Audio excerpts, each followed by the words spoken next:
So we all know someone who wants to be in the music business, and it's a hard business to break into. You could do everything right, get the features, have music videos premiere on popular platforms, even get signed to a record label. You could do the most and still fail. Today I'm going to talk about 3 rap groups that failed to make the mainstream. They failed to tour, but these guys tried as hard as they possibly could. Unfortunately, most of these guys ended up dead, in jail, or working at Arby's. Now for this video, I'm going to do a group from the West Coast, one from the Midwest, and one from down south. It's the same story, but in different parts of the country. Starting with Northern California. Back in the mid to late 90s, this group was known as Cosmic Slop Shop and had 3 members, Big Lurch, Dooney Baby, and Rick Rock. Now Rick Rock, who was originally from Alabama, was based in Fairfield, California. He had an opportunity to meet E40 through his friend Mike Mosley and went on to produce 2 of E40's tracks on the Hall of Game, which would be certified gold. From then on, E40 would introduce Rock to Tupac and produce 2 songs on his album, All Eyes on Me, which was certified diamond. Rock would later meet 2 unknown rappers at a San Francisco studio known as Slop Shop, and these 2 rappers were Dooney Baby and Big Lurch. They would form a rap group named after the studio they recorded in, Cosmic Slop Shop. Rock liked Lurch and Dooney because they had an easier time flowing over his beats compared to other artists that he had worked with. Their songs were pretty solid, which led them to getting a record deal with MCA Records. Now keep in mind, just because someone has a record deal doesn't mean they're rich. For all we know, they could have gotten $5,000 each. Cosmic Slop Shop released one record called The Family, and personally, I think this record is solid, but it got a little controversy at the time because they used homophobic slurs. Like faggots and dykes getting sweated by Reverend Nike's. They also referred to white women as bony ass bimbos. Their single Sinful would peak at 66 on the Billboard Hot 100 for rap songs and 18 on the Hot Rap Songs chart. It looks like most of the records they sold were in the Bay Area, and it's not a bad start, not at all, and they could have built on this success, release another record, but MCA Records ended up dropping them and they disbanded in 1999. Rick Rock had a solid career as a producer. He made songs with Exhibit, Busta Rhymes, E40, Tech Nine, Snoop Dogg. He stayed busy. Dooney Baby would become a freelance rapper. In 2002, he reunited with Rock and they formed a group called The Federation. Same story, they were big in the Bay Area, but not anywhere else.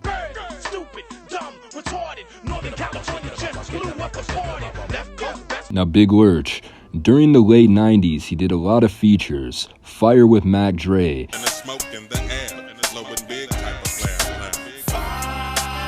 And he did another song with RBL Posse. His flow and style were pretty good. Brainwaves with no assumptions. I'm ready to roll with something. If you want to come get it, I'm thumping. Weeds, get split quick, fucking with this. You don't understand. This ain't your average man. But in the year 2000, Lurch would get into a car accident that broke his neck, which caused him to become addicted to medication. He started taking PCP on a regular basis, and Lurch always had a love for horror movies. He named himself after an Addams Family character. So he started making horrorcore music similar to ICP or Esham. His most popular solo song was called I Did It To You, where he says, if you wake up in a pile of blood, I did it to you. But your murder, Jason Voorhees, Michael Myers, and Freddy Krueger, Jeffrey Dahmer, Charles Manson, and all of your friends are French to school ya. Cause murder's a hobby, I'm using a torture chamber and not a Ruger. So if you wake up in a puddle of blood, nigga, I did it to ya. The lyrics weren't just meant to be shocking. This guy actually had an interest in murder. On April 10th, 2002, a woman named Tynesha Yasace, who was Lurch's roommate, was found dead in her apartment. Her chest was torn open with a 3-inch blade. There were bite marks on her face and lungs. Her lungs were actually torn out of her chest. And the same night, Big Lurch was spotted by a witness, naked, covered in blood, and staring at the sky. Lurch was obviously a suspect, and the police did a medical examination on his stomach, finding that he consumed raw flesh that was not his own. Big Lurch was sentenced to life in 2003, and about 10 years ago, he did an interview with Vlad TV claiming to be innocent, inferring that someone else killed her, but he didn't want to snitch. The fact that human flesh was inside his stomach and that he was spotted covered in blood makes me believe he's not innocent. The fact that he rapped about killing people in the most gory way possible, that doesn't really help his case. His former group member Rick Rock would later say he had good memories with Dooney Baby and Cosmic Slop Shop. Rick casually mentioned that Big Lurch did some weird stuff and killed somebody, but he didn't go deep into it. And Lurch ended up killing doing some weird shit or something. Everything just went to shit, then you have to start over, keep pushing. So I say people in this game, it's like the NFL, you gotta get in shape. I take it that he doesn't have a strong opinion on what happened since he's pretty far removed from that period in his life. He's also a street dude, so befriending a murderer isn't that unusual for his circle. Big Lurch did regain a little popularity while in prison, mostly because of his story, little documentaries. Dooney Baby still makes music, and he's still well known in the Bay Area. You could probably buy a feature for him for $200. This next group is from Atlanta, Georgia, and they're called Right Side of the Tree, or they were also known as the RST Boys. Now, back in 2007, there was a viral song called Beer Pong Anthem. It was a very low-budget video featuring what appeared to be frat guys talking about their love for beer pong. Similar to Mike Stud's College Humor, it seemed like these guys weren't taking themselves too seriously, making jokes and pop culture references that don't make any sense today. This beer is so smooth, it's like Britney Spears' head. Drinking all night, and we're as rowdy as a Mike Big Dog fight. Right Side of the Tree made a few follow-up parody songs like Callin', Make an A, and these songs were actually pretty funny. I'm so nervous to fail, it's giving me the shit. I'm running out of paper, I'm running out of lead. I think I'm gonna blow it, that's what she said. Aside from music, Right Side of the Tree would make comedy skits. These fools would have killed it in the TikTok era. Their original image of a bunch of frat dudes having fun slowly diminished. The main member, Payne Lindsay, would start recording more serious music with his friend Jones, who played guitar. And out of the blue, a producer named Matty P joined the group. It was just 3 members now. Matty P was an established producer from Atlanta who had produced for and was good friends with Lloyd. He had credits on the album Street Love, earning him a gold plaque. How he became friends with Payne is unknown because they're from different cities and Matty is 7 years older. Matty fit right in though, participating in their comedy skits, even involving Lloyd in one of them. Lloyd, you're Lloyd, I'm Payne.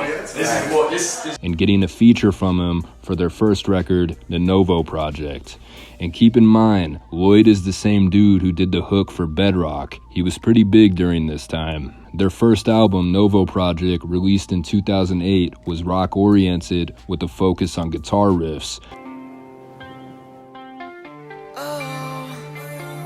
The second album was House Party, released in 2009, where they still had rock elements but incorporated rap verses from Matty P and Biz. The image they had were college kids, partying, drinking games, passing out, getting dicks drawn on their face. This image worked in 2010. There were guys like Sammy Adams, Asher Roth, LMFAO, Mike Stud, Chris Webby. Suburban college rappers had a brief moment, and Right Side of the Tree was trying to capitalize off of it. And in early 2010, they decided to incorporate Biz as a full-on member. He went to high school with Payne and was featured in a lot of their early videos. I mentioned that these guys would have killed it in the TikTok era, and Payne actually created a dance called Payne Train Handlebars, and people were uploading videos of them doing it. If it's not clear by now, Payne was the face of the group. A lot of the songs were just him alone, or it'd be mostly him with a verse from one of the other two. Now, why did I care about these guys? The music videos they had were really creative, and they were all directed by Payne. One of them had a famous Payne and a non-famous one, and when Payne left his ID behind after a performance, the lookalike would retrieve it, try to get it back, and ended up stealing Payne's identity by getting the same haircut and wearing the same sunglasses. The lookalike would fool people into thinking he was Payne, even showing them his ID, only to get confronted by the real Payne. I hope I did that justice because that's a pretty brilliant video idea. The concept of being someone else, a loser being famous for a day, was explored by Lil Dicky in the song Freaky Friday, and this was way before that. Right Side of the Tree also featured videos of them standing still, similar to the mannequin challenge. Another unique music video they made was shot in reverse, but his mouth was synced to where he was singing the lyrics. Unfortunately, this video was deleted, and I'll get to that later. RST videos usually had concepts, special effects, they just couldn't get mainstream attention, hardly ever breaking 100,000 views.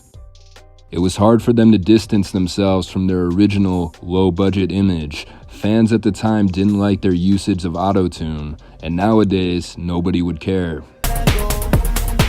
The last call is over. I had fun, no. Sometimes they got booked for shows, but they definitely weren't making any serious money. They released an album called Back of the Limo in July 2011, and for this album run, they didn't release as many videos. A year later, it seemed like they were gearing up to release another album, filming studio sessions, releasing snippets, but this time around, it seemed like Jones was barely involved, like he had grown out of it. Oh, I didn't see you there. Cheers. We're in the studio, working on a new album, so y'all got a lot of good stuff to look forward to. Biz had went to jail, and his solo projects were being promoted on Right Side of the Tree's YouTube channel. This all hinted towards them being on the tail end. Their fourth album was never released, and their last music video was a collaboration with Daystorm, and it's currently sitting at 600,000 views. A year or two later, 90% of their videos were deleted from YouTube. Now, somebody in the group didn't want the videos up. Maybe they were embarrassed. Maybe it prevented them from getting a job. And it was kind of crazy that this 5-year-long creative effort was erased from history. And recently, Payne said that his family cut him off financially when he was 23, around the same time they released their last album. Despite the college image, Payne hated school and only attended college on and off. Biz would make a Facebook post saying it was supposed to be him and Maddie. It was really supposed to be him and Payne. Not sure what he means by that, but he was telling people to stop asking about it and that Right Side of the Tree was dead. He also stated that there is no bad blood on his side. Maddie P and Payne just moved on to bigger things. Maddie P also humbly made a friendship post celebrating the good times he had with Payne back in 2017. Payne would go on to direct music videos for Yellow Wolf, August Alsina, Snow the Product, Ritz. He did one for Lil Wayne, tons of artists. The dude was an established director. His company was called Signal Point Studios, and he was charging $5,000 per music video. Then later, he created a podcast called Up and Vanished, which inspired a TV documentary. He was investigating murders and even solved a couple. These podcasts were really popular, won several awards, and he was on Breakfast Club, Access Hollywood, The Today Show, and various mainstream news outlets. Biz would keep rapping, but he ended up deleting his solo music catalog from his YouTube channel. Maybe he discovered Jesus or something.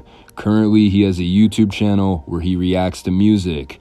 Jones has no internet presence, and Maddie P would start producing for Cody Shane, going on tours with her. He had a respectable career as a producer, and he was designing shoes.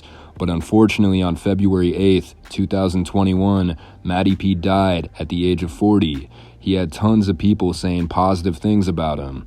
And after Maddie died, most of the Right Side of the Tree videos were brought back. Whoever made that decision to take them down had a change of heart when their former bandmate died. And their channel still gets 2,000 plays a month, which is pretty good considering they've been broken up for over 10 years. A lot of fools I talk about can't even reach 1K. By the way, I hope this video doesn't get taken down by them. That would suck. Now in 2007, an electronic rap group called 303 would start gaining mainstream traction. Their music was similar to what 6ix9ine sounds like, but 10 years earlier.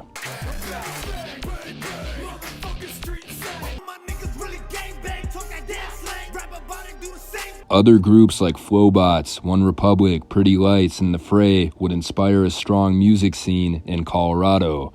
One rap group known as 303 Movement had the ambition to become the next Colorado group to break into the mainstream.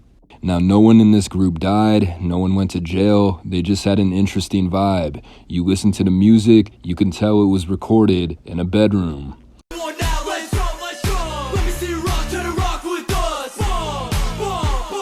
It kind of sounds like jock jams, like Are You Ready for This? But unlike that type of sports anthem music, the rap verses were multi-syllable, pretty lyrical. If this track was a bitch guaranteed, I'm killing her. You other cats broken, I'm firing all cylinders. Ill the most is color chocolate, the vanilla kid. Yeah, you know I'm militant, knocking down. The choruses sound like pop punk. It's a very interesting mixture. They were definitely onto something different. Obvious, I got you staring. And before SoundCloud, people discovered this rare music on MySpace and Reverb Nation, and they had like millions of plays, tens of thousands of fans. They just didn't have an image. They never shot music videos. The picture they took together, it's like someone took it on a phone. So sweet, elegant like wine. Too bad that your taste ain't mine. Put my girls off the top. It's been 2 years in the making. This album has a lot of hard work put into it, dedication, and really excited. We got a really good lineup too of bands such as We got Skyfox, we got Regret Night. Similar to Cosmic Slop Shop, they were big locally, able to sell out local shows, but couldn't reach an audience outside their state. I guess their music was too poppy for the underground world and too underground for the pop world. They definitely had struggle vibes, and unfortunately, their music has disappeared from YouTube. The movement disbanded, and they all work at Arby's now. One former member would continue creating music under the name Chasing Lights. This fool be looking like a trendy dad these days. Good for him, though. So all in all, the music industry is hard to break into, especially if you like eating people. And some people in the comments are going to tell me that they're in a rap group, and just remember to keep trying, and you can fail too. And 10 years later, someone might make a YouTube video about you. Anyway, I'm out.